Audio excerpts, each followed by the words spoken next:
Banyarwanda, the issue now is the United Nations through UNHCR has declared that from 31st December there is cessation of Rwandan refugees and asylum seekers. It's not the government of Zimbabwe.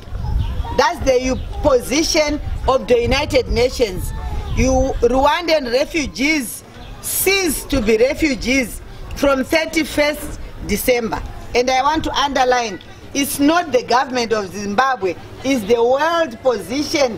Wherever there are Rwandan refugees, they are expected to be to go back home to their communities and help in the development of your country. It's not Zimbabwe, that's the position.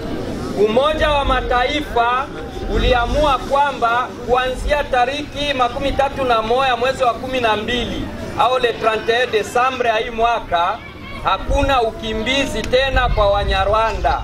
Wanapaswa kurudia kwao na kwenda kusaidia maendeleo ya nchi. However, as government, we look at individual cases, but just as we are, as the government of Zimbabwe, we don't expect our people to stay outside. We want our people to come into Zimbabwe and help with the development of the country.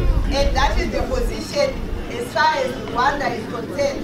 However, individual cases will be looked at. Tutaangalia madosea umoya kila mkimbizi kwa Banyarwanda, lakini sawa Zimbabwe pia haiwezi kupenda wananchi wake wakuwe nje. Ni mzuri wakuwe nchi yabo ili wasaidie kuendelesha nchi. I want to thank you very much for the time I have seen you and have been through the camp to understand what is happening. I will come next time with more